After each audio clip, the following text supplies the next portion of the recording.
result of this performance.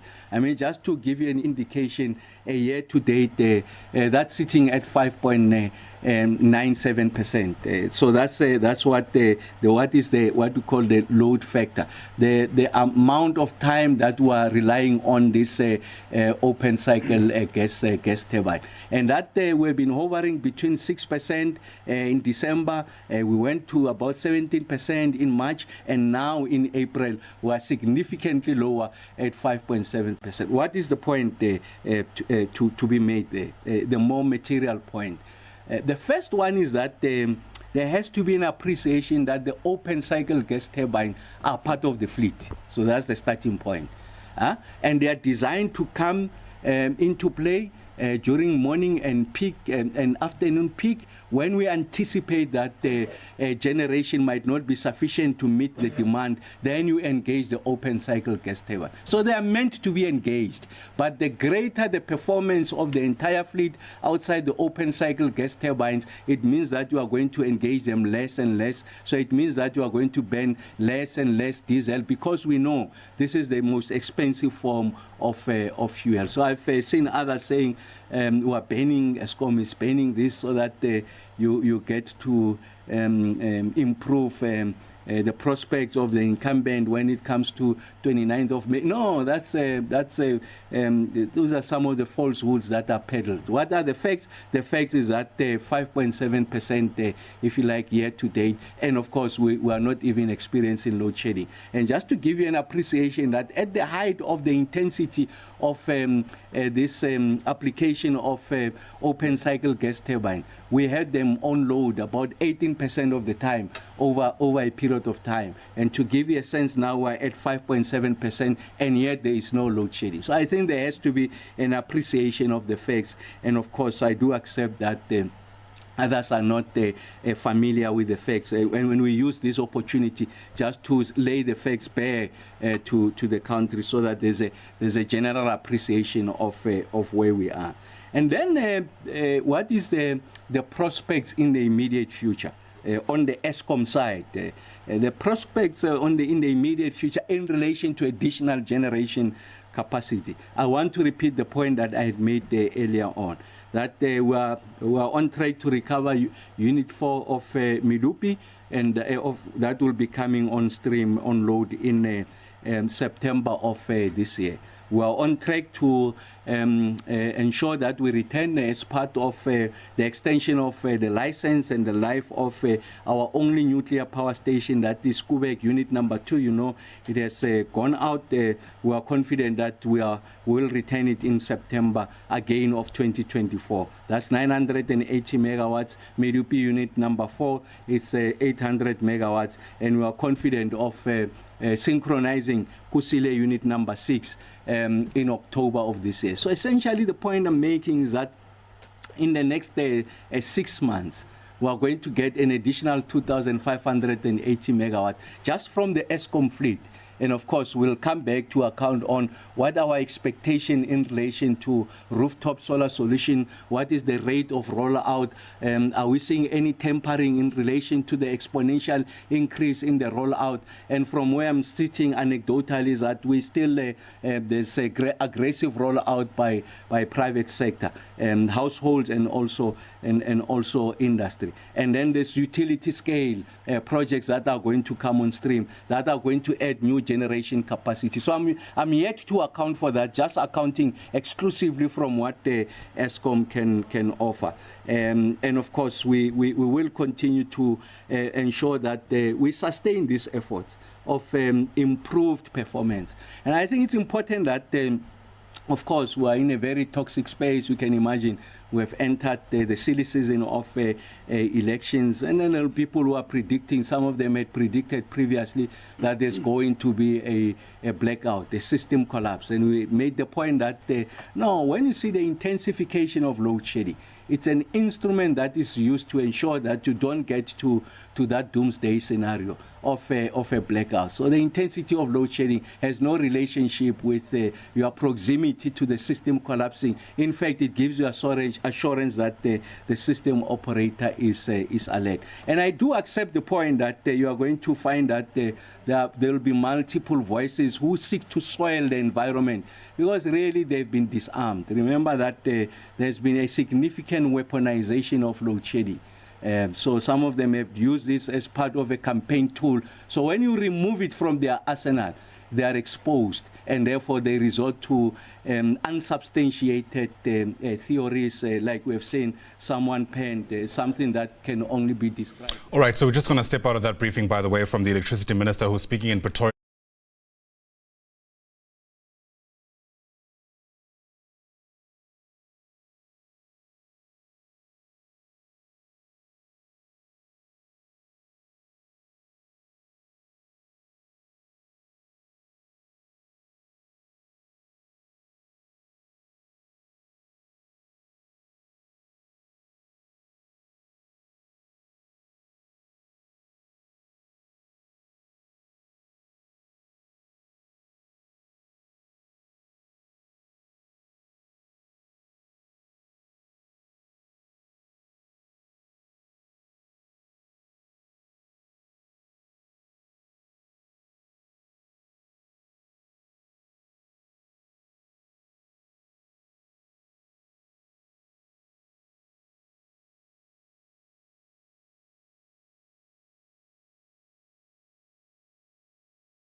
Yet where we want to be, and that's why we'll continue to provide this. And I want to say that insulate yourself from these noises will continue to ensure that we protect the South African economy that is able to rise and achieve its potential. And that's our primary mandate. That's what we're focused on.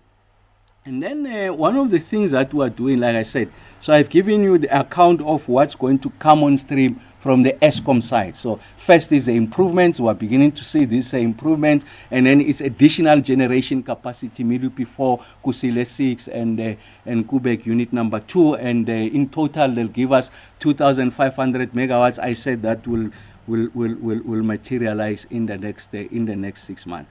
And I think it's important to have an appreciation that the resolution of load shedding finally will be anchored on new generation capacity. And the president has introduced reforms on the generation side to make it easier for new generation to come on stream. And one of the projects that has come on stream, it's a trailblazer in many respects. First is that is the largest, one of the largest rather, a hybrid solar and battery storage solution. And in fact, the largest on the continent, but one of the largest in the world. 540 megawatts of PV and 225 megawatts of battery storage, or if you like, 1,140 megawatts hours of battery storage. So first is a trailblazer in that is one of the biggest in the world and the biggest on the continent. So that's the first one. The second one, and for me this is particularly telling, is that it begins to approximate, if you like, base load conditions. So makes it possible that during the day we get fed from PV, the additional excess capacity is used to recharge the batteries. Peak when the sun is not there, then they engage the batteries. So they guarantee you about a dispatchable 150 megawatts of electricity. So this is important. I think it points to the future. As the technology continues to improve, you will see that you are going to see more and more of this. And I'm confident that also Eskom, as a player on new generation, is going to go this direction. So the Kenat project, the solar project that is sponsored by Skatec, one of the eminent companies from Norway, is a pointer to the future on what is possible. And of course, it continues to give us exceptional results. A 20-year PPA agreement with Eskom, an investment of about 18 billion rands, 49% of black participation. At the height of the project, 2,600 people were employed there. So I think that the SCATEC project is meaningful in many ways. And I think what this does is to reassert South Africa's unassailable position on the continent as a leader in relation to innovations around renewables and how you are able to get a proper mix of fossil fuels, that is coal and renewables, and the degree to which you are able to transition. So it's important that we have a full appreciation that while the focus in the short term, the shortest path to the resolution of load shedding sits with Eskom, the issue of energy security is Eskom Plus. What is that plus? Is new players in the terrain of this energy, and I think that the Kenat project points exactly to that. I think it's important also just to give you a sense of some of the milestones that we have achieved. Of course, I did make the point that the National Transmission Company of South Africa, the reforms that were introduced, undermining vertical integration, a solely owned subsidiary of Eskom, and by definition is owned by the South African people. So there's no privatization of transmission, that it has met all the requirements necessary to establish and operationalize that body that we call the NTCSA. And our projection is that the NTCSA is on track to commence trading by the 1st of July 2024. Very important, because what it do is to ensure that there's fairness, there's an equitable engagement with other players on the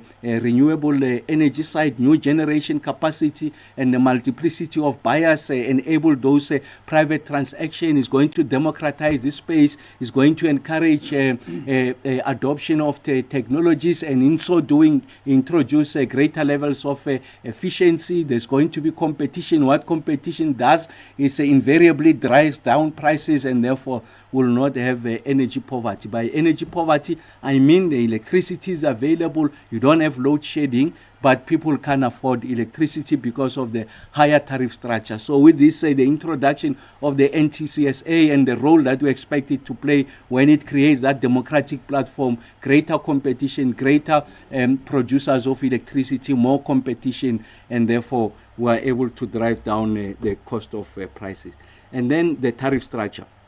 And another milestone is a point I've made earlier on, that the Department of Fishery, Forestry and Environment has published the solar PV and battery storage exclusion norms and for implementation.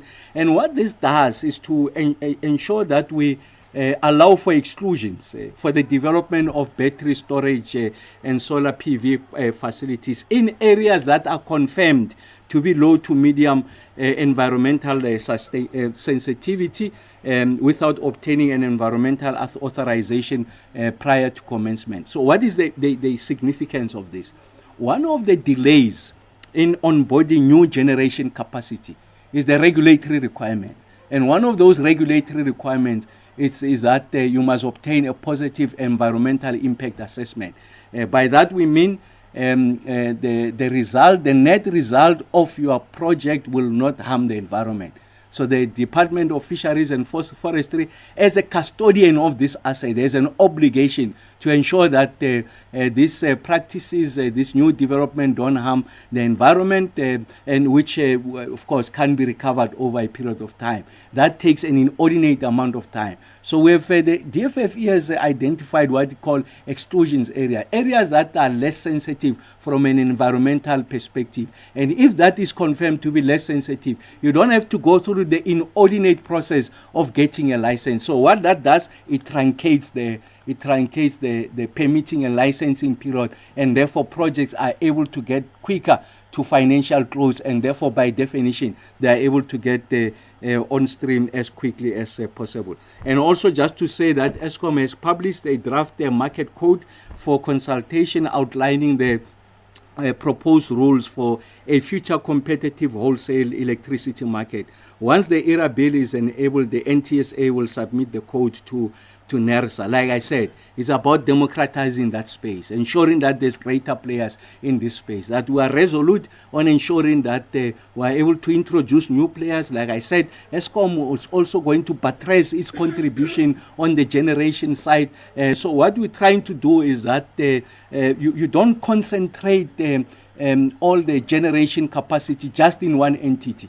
And when there are occasions where this entity is not performing because of objective and subjective reasons, some of them were ventilated during the Zondo Commission, then the country is exposed. So you are de-risking that environment by introducing new players. So you don't concentrate the risk, you are de-risking it. And in that way, in addition to the competitiveness and of course the price point, it's also the issue of de-risking, and the NTCSA is going to play that role.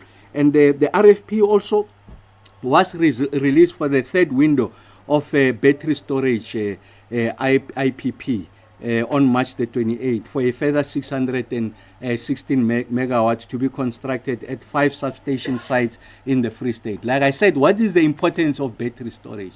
The importance of battery storage is that the endowments that we have, in particular the irradiation level, the sun, the ability to produce electricity using the sun, the technology that is associated with that, you can only achieve it during the day. And therefore, it means that you are losing that opportunity in the evening and the morning when we really need this electricity, because that's when it peaks. What battery does is that during the day when you have the sun, you are able to use it for whatever purpose, but you are able to charge the battery so that at the time when you don't have the sun, we are engaging the batteries that are the ones that contribute to the grid. So essentially, the PV, it's approximating what I call base load condition, is available almost 24 hours of the day, is dispatchable. Of course, you're going to run into problems when you have consistent period of inclement weather, overcast condition. But the point we're making is that we're migrating in that area. So there's a greater appreciation in the country that we will get to that stage. And then bid window number 5, I'm happy to say that 11 projects have reached a commercial close. Of course, they take time, this project, to reach a commercial close. 11 of them have reached with the remainder of the projects being withdrawn. Bid window number 6, 6 projects have reached legal close, and 4 still awaiting budget codes from ESCOM to proceed to commercial close. And with regards to the risk mitigation independent power producer procurement program on renewable and hybrid projects, 7 preferred bidders have completed construction or reached legal close to date, while the remaining 4 of the preferred bidders have failed to go to the next stages. But the point I'm making is that we want to reduce that failure rate. Of course, it's a function of the preparedness of the project sponsor, but it's also a function of the kind of the response from the state, from a permitting and licensing point of view. And I've made the case, there's work that the DFFE is doing to truncate that process. There's work that the Water and Sanitation is doing to address the issues of water use license. There's work that ESCOM is doing on expropriation of land. This will apply to a new transmission line so that we are able to accelerate the path where we'll be constructing this transmission line. So it's the totality of these efforts that are going to ensure that we achieve energy security. But what is important, the point to be emphasized, is that ESCOM is a large player in this space, and thanks to the leadership of Dr. Mtetwe, the board, Mr. Marokan, we are seeing the kind of progress that we are seeing against the few who had thought that this is not possible. Those who wanted to leverage this as we go into the silly season, we will disarm them, we will remove the weaponization of load shedding, and ensure that we are able to address the energy security, address the requirements to grow the South African economy. I think that's the point to emphasize. And really, I thought that it's important as a last slide just to show that we are beginning to see the kind of improvement that we are desiring. I mean, just to give a sense, at the period of March your unplanned capacity loss factor, the rate at which we are losing these units, the rate at which these units are not efficient is coming down. I mean, if you remember the baseline of May, like I said, we're sitting at about at 18,000 megawatts, we're bringing down. So the average of the week from the 8th to the 12th of April, we're sitting at about 13,900 megawatts. The week after, again at 14,000 megawatts. Today, we're still at about 13,000 megawatts. So we want to maintain that, but over a period, even bring it sub 13,000 megawatts. But it's a function of a steady, orchestrated, but deliberate effort on the part of Eskom. And I really want to say to the Eskom team, the totality of the men and women committed to the resolution of this crisis, we are exceptionally grateful as we add new generation capacity to ensure that we protect and sustain the South African economy. Thank you very much, Taka.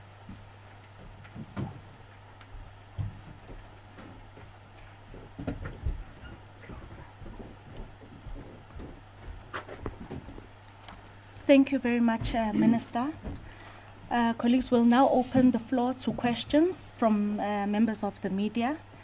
We'll start with questions in the room, followed by those who would have shared their questions online. Do we have any questions in the room? By a show of hands, please. There's Katleho there. Any other questions? Okay, Katleho, you can proceed. Please introduce yourself and the media house that you represent. Good morning. My name is Dr. Ramokgopa from the SABC. I just wanted to find out, Minister, in terms of the silly season where we find ourselves now, and the politicians really going into this space to say after the elections we're going to see a ramped up load shedding. Also saying that this is playing out, looking at the fact that we saw NASA and the approval of load shedding up to stage 16, and then saying that really when you look at it, that was us being prepared for a ramped up load shedding because of where we find ourselves now. Could we allay fears really to the public that we find ourselves here, and not because of the elections, but because of the fact that the work that has been done over time? And with the fact that we see now, you're telling us about improvements that we will be going forward, going into the remainder of the year, is this an indication that going into the winter period, we can expect then to see the same trend of load shedding, less intensified load shedding or no load shedding at all? Are the plans underway there by Eskom whereby as we go into this period, then we'll see just a difference of work and different approaches, looking at the fact that now there's going to be more demand than expected or anticipated because we're in the winter? Thank you, Katlao. Peliswa, do we have questions online?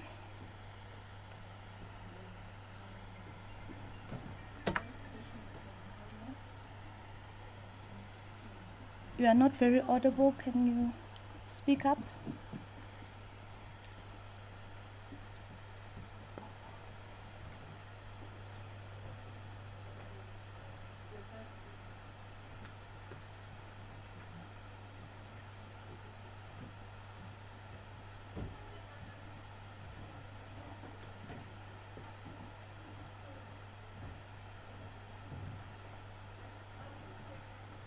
Thank you, Sir Danny. I hope you can hear me now. The first question is from Pharma Place from Independent. And the question is, what is the load shedding factor for pumped storage currently? And another question from Pharma is, what is the NASA approved budget for OCPT diesel usage for this financial year? The next one, what is the impact on demand of the failure of municipalities to provide power? Many Johannesburg suburbs have been without power for days on end, which power stations have an EA of about 80%. Another question is from Naila Ibrahim from News 24 Business. Two questions. With more than 20 days of no load shedding, is there an approved outlook for the winter plan in terms of load shedding and power cuts? Can South Africans continue to expect lower levels of load shedding for May, June, July? what is the maintenance plan for the winter months? And is there an anticipation of a shortfall in maintenance? There's more questions. I don't know if there's two or continue. Please do continue. William Horn from Media 24 is asking, has any work specifically aimed at enabling older coal-fired power stations to be used for longer than initially planned commenced? When will the ESCOM winter plan be published? Regarding this topic, what is the rough estimate for the highest evening peak demand expected this winter? Chris Yelland from ED Business Intelligence. It was reported that the minister attended the opening of the Scatter Can-Hart Hybrid Solar PV and BESS Renewable Energy Generation Plant last week. It was further noted by Scatter that some 30% of the renewable energy that could be generated by the plant is curtailed and wasted, even though the cost of generating this curtailed energy is built into the tariff paid by ESCOM to the SCATEC IPP. Please can you advise why, in times of energy shortage, this curtailed energy cannot be supplied into the grid, and what could be done to address this wasted resource?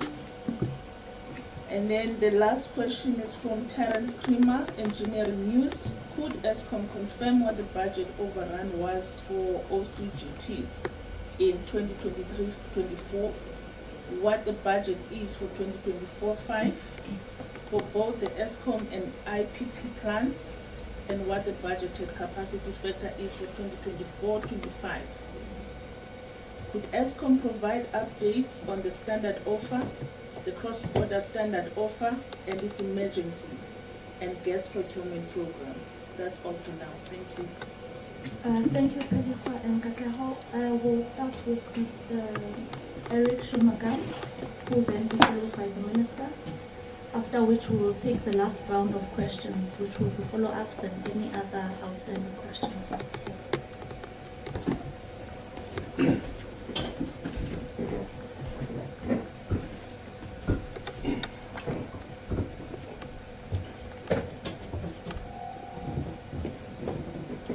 Thank you, colleagues, for giving me the opportunity to respond.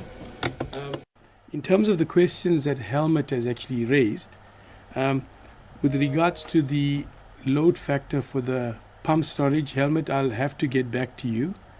But as you know, we tend to use that resource during the day because it's free. And then during the evenings, we tend to generate so that we can build up the reserves, but I will have to get back to you with regards to the actual load factor.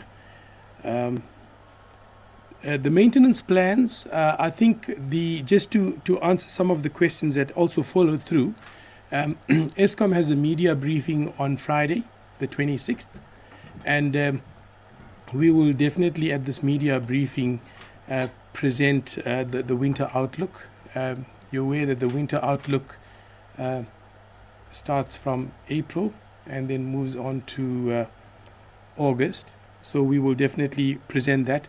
The objective is, like last year, we will present 3 scenarios, and for each of the scenarios, we will share what the planned outlook for load shedding is.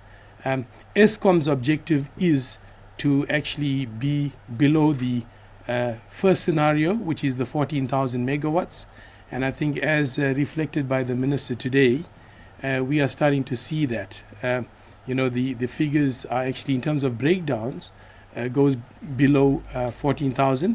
That would be in terms of the uncontrolled. In terms of controlled, planned maintenance, the objective is to actually have planned maintenance to below 3,500. But we will share all those details with you on Friday. In terms of the demand, once again, I think we'll share that on Friday. But if you're looking at last year, the winter demand sort of peaked above 33 gigawatts. Driving to this media briefing this morning, if you're looking at the weather patterns, for example, this week, the projections is that the weather is going to be above 28 degrees. So I think it makes it very difficult for the forecasters, and when we do speak to the forecasters, the ESCOM forecasters, it's becoming now increasingly difficult because we are starting to see the slight change in weather patterns.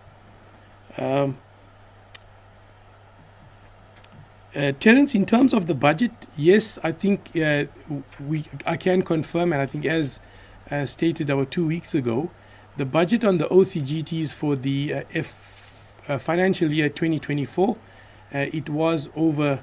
The actual was was over the budget at 33 billion rand against the budget of 30 billion rand. And once again, I think when ESCOM made the decision, we are very aware when one looks at what happened in February and March, we know for a fact that we had higher stages of load shedding, so we had to compensate by using the OCGTs as a trade-off against further load shedding.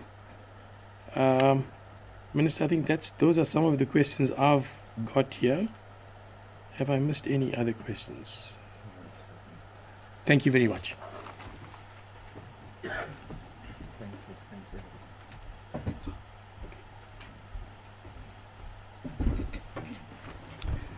So just maybe to Katlego's question, I think the kind of reactions that we are seeing in the political space, like I said, it's silly seasons. It's to be expected, and I think that speaks to a number of things.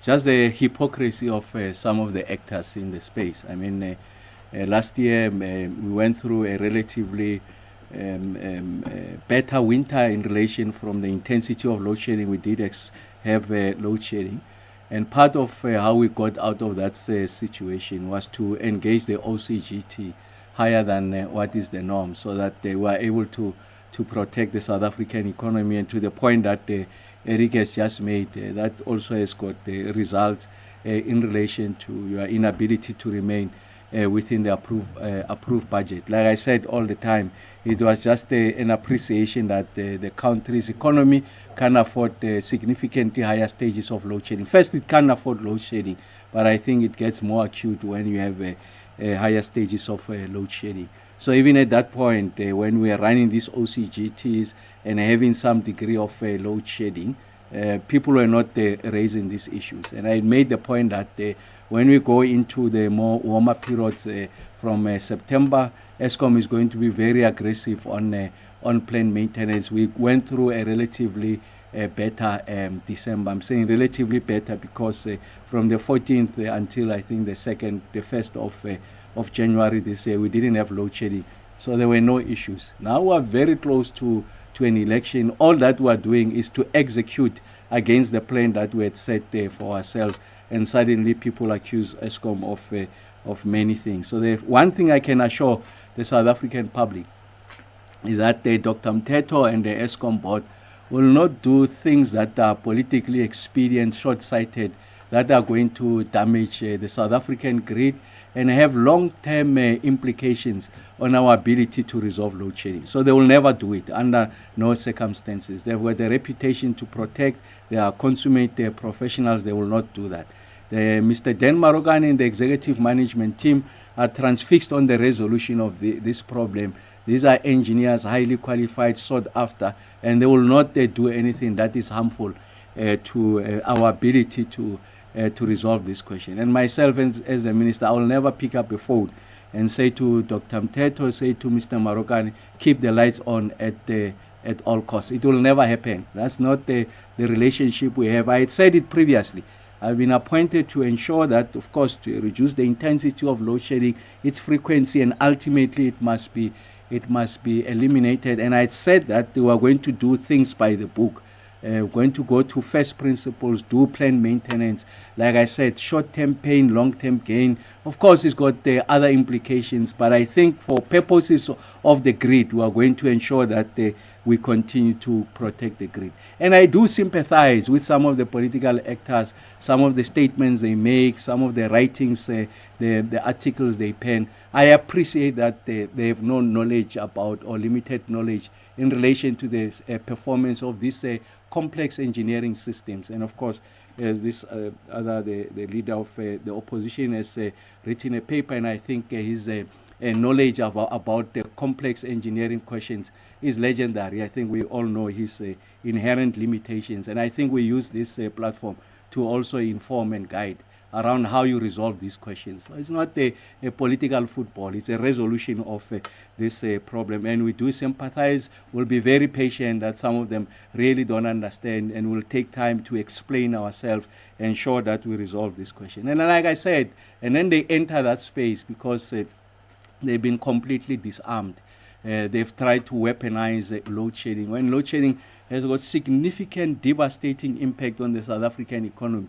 As I speak to you now, there are many people who are watching who are out of employment as a result of load shedding. So the speed with which we resolve it is important, so that we are able to save more jobs. And then once we resolve it, ultimately investments will come back and people will get into employment. So we do accept that there are those limitations, and will take time to explain. I want to say to the South African people, we are not taking any expedient measures. If you look at the so-called banning of the diesel, I did say for the financial year 2024, the period, the year to date in April, we are at 5.7%, engaging it during the morning peak and also the afternoon peak for exactly that, because these are peakers and will not do everything to place the burden on the South African consumer. Because ultimately, when you ban this diesel, is the end consumer that must pay the price. Is going to be found in the tariff structure. And we know that the tariff has just gone up by about 12%. ESCOM municipalities, beginning of the financial year, starting in July, is likely going to go up. So the consumer is under significant strain. So it's not our intention to ensure that we place additional burden on the part of the consumer. And I really want to say that there is no truth in that suggestion to say that ESCOM is doing everything possible to ensure that we keep the lights on. The nature of this system are such that you'll be exposed if you run that expedient measure. These units will fail in their cluster. Even if you were to run the OCGT, will not be sufficient to stave off load shedding. And that's why we need to do things by the book.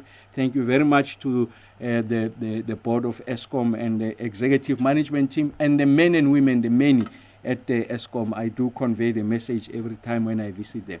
NERSA did release a statement to say that no, when you see these publications on the protocols of the stages, there is no relationship with the anticipated performance of the grid. So, and that point, I made it clear previously.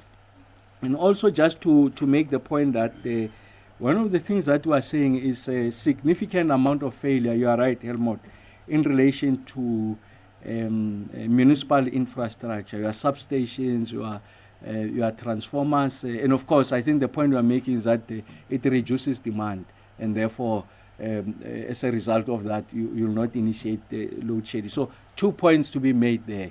The first one is that we are working with the municipalities across the country as ESCOM. I know we have made we are making interventions, as you know, working with the provincial government of Gauteng and City Power, that is the arm of the city of Johannesburg, to replace these transformers so that people are not experiencing extended periods of no electricity. And of course, it comes with conditions, no illegal connections. People must commit to paying that penalty that amounts to 500 rands a month. Once 60% of the consumers served by that infrastructure have committed to that, then you roll out. So it's not like a blank check, and communities are responding and have an appreciation of the cost of illegal connections. We are doing the same with eThekwini. We'll be making those interventions. We are doing the same with Limpopo. We're making similar interventions in the Northern Cape when I visit these provinces. So what's the point I'm making is that it's not in the interest of anyone for communities not to have electricity. So it shouldn't be about whether there's less demand on the grid. It's about people having a reliable and consistent supply of electricity. Even when we bring them on stream, once the performance of these units continues, sustain this trend line, we should have sufficient to service them. And then to Chris, you are absolutely correct. I visited about of the renewable energy projects that are already on stream that is producing the megawatts. 4 of them have indicated to me that they've got excess generating capacity. It ranges from about 17 megawatts, it goes to about 60 megawatts at a go. And the point I'm making is that their contracted amount to ESCOM is such that once they exceed that contracted amount, essentially they throw away this electricity. And this is in the midst of an energy challenge in the country. We have already initiated discussions with ESCOM and the IPP office to see how best you can design an intervention that makes it possible for us to benefit from that excess generated capacity without undermining what essentially was a public process to contract the megawatts, so that the process its credibility is not called into question by other bidders who have lost, to say that, but you said you want this amount and suddenly you are buying this excess generating capacity. It really improves the financial model of those who have already rolled out this project. So we are finding a way of ensuring that there is no tension between the two. What is that? The potential tension to undermine what it was essentially a public procurement process that was very explicit on the amount of electricity, the megawatts that we wanted, and the fact that in some instances, for obvious engineering reasons, they've over-designed so that they make it possible for them to meet that contracted amount. But they see that consistently as a result of that over-designing, they are generating excess capacity, but that capacity is to waste because it can be accommodated in that contract. But the country needs that electricity. So it's a conversation, a three-way conversation, but principally it's a conversation, the IPP, ESCOM, and the relevant players to see how best we can create a bespoke solution to ensure that we benefit from this. And Kenhard, the SCATEC project is one of those. The CEO did bring that to my attention.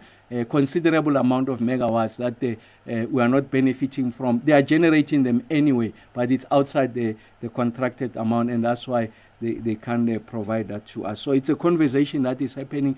The sooner we resolve it, the better. This is one of those that I refer to as a low-hanging fruit. So it doesn't require any additional measures. Of course, I'm making an assumption that there's sufficient transmission capacity to accommodate that additional generation. So I'm moving from that assumption. Assuming that assumption holds, then there's a value in us getting into that conversation so that we are able to ensure that we are truncating that process and we are able to get as many megawatts as possible. On the standard offer program, I did say that they've extended the period. They've extended the ceiling of the megawatts from 1,000, I think, to 4,000. At the last time I checked, I think they contracted about 400 megawatts. 600 was in discussion, and there was potential of another 2,000 megawatts. We'll come back with that level of details and certainty. What I'm sharing with you is what was essentially about 3 or 4 months ago. We'll share that with you, I'm sure, in the next briefing. Thanks, TK.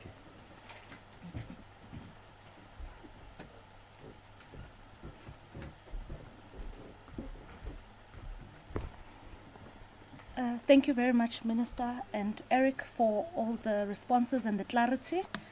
We'll now take our last round of questions. Do we have any follow-up questions? Do we have any additional questions? Supplementary questions? We'll start with questions in the room. We've got Katle Hoyet again. Any more in the room before we take Peliswa? So Katle, we'll start with you, and then Peliswa will take us through the online questions. Yeah, mine is an update again, Minister, on the Kenhard solar project. We've seen that it's reached commercial. So what does this mean? Does this mean that it's now starting to complement the work that ESCOM is doing?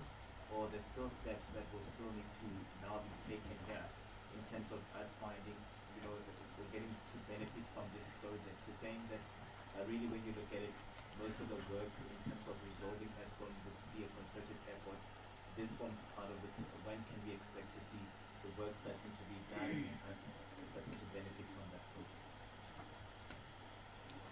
Thanks, Katlaho. Peliswa? Question that was asked by Helme, the first round was not answered.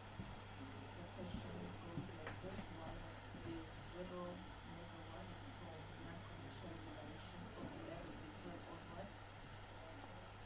And then there is a new question from Janine Erasmus Way. Please can ESCOM comment on the reduction in the ceiling electricity demand in the past 12 months? How much of this can be attributed to businesses and households investing in renewable energy? And how much is due to a reduction in business activity? How will this impact on ESCOM's earnings? That's all the questions we have for this one. Okay, thank you. Once again, we'll start with Eric, and the Minister will then wrap up. Thanks.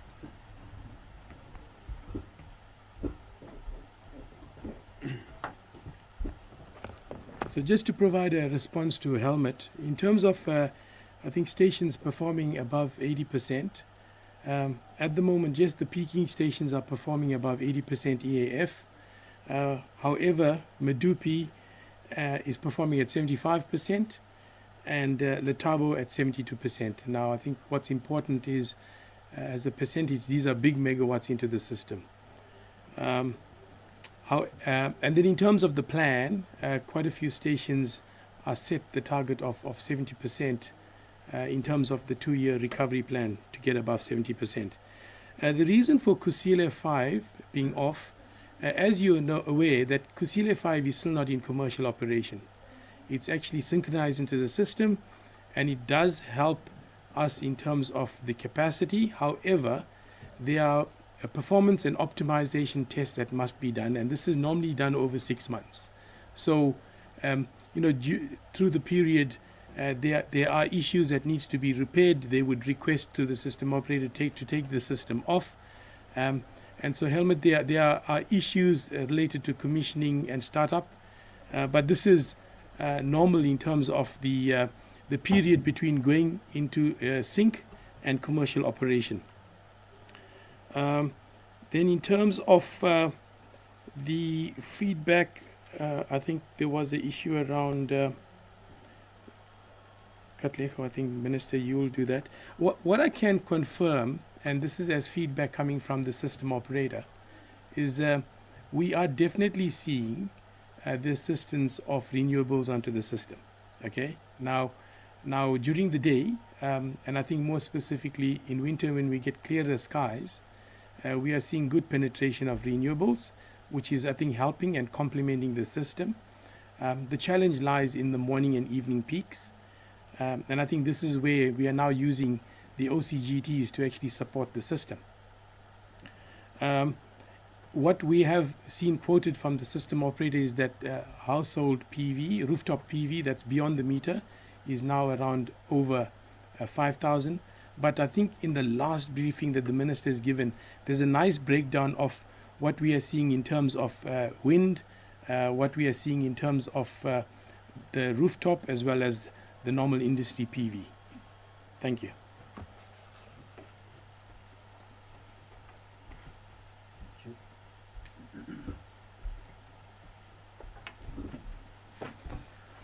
Katleho, to your question, no, Kenad is producing. I think they've been producing for the past 2 months or so.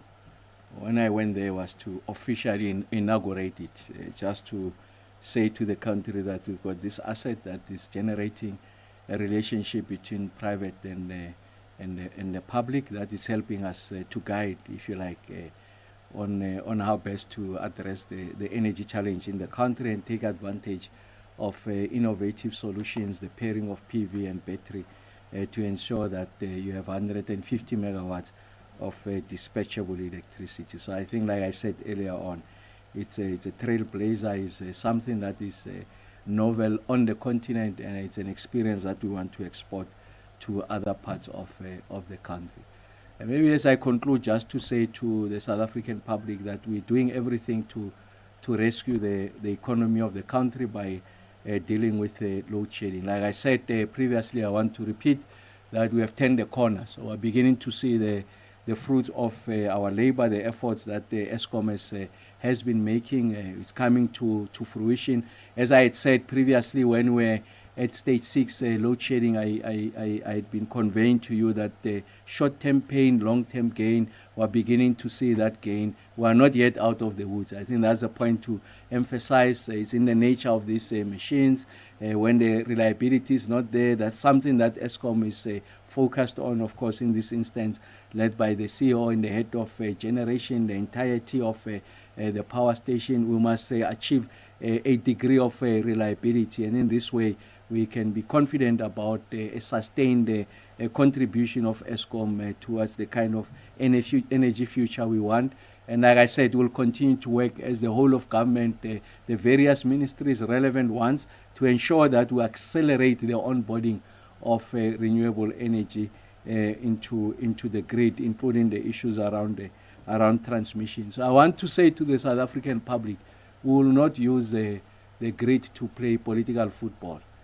I've been giving this update consistently. We've been showing the lines, the trend lines. We've been sharing with you scientifically what is the kind of performance that we are making. We'll refuse to be drawn into that domain, especially by people who don't have the most basic comprehension of a very complex equation that we are resolving. Like I said, I sympathize with many of them. I think really it's a call out for more knowledge, more information. I'll use the opportunity to use the opportunity to educate, but for the South African public, rest assured, we are going to do everything possible within the parameters of engineering limits to ensure that the South African grid is restored.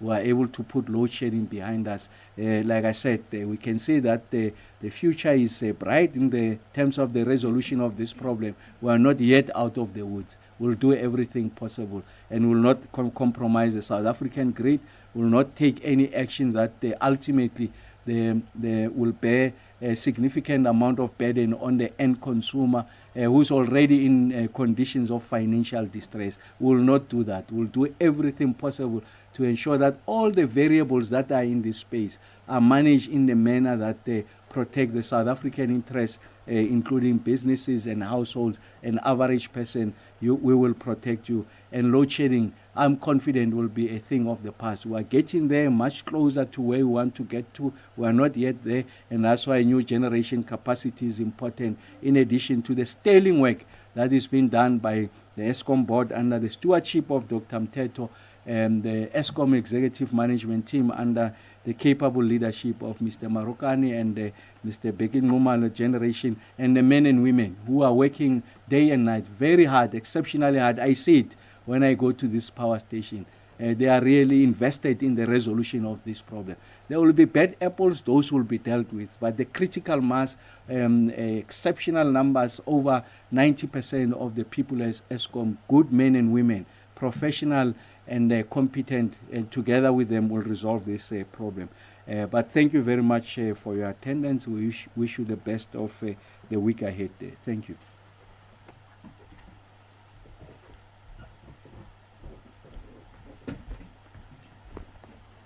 Thank you very much once again, Minister. Colleagues, it brings us to the end of today's media briefing. We'll convene again as per the cadence of our regular media briefings. That communication will go out as an invite to all media. Thanks.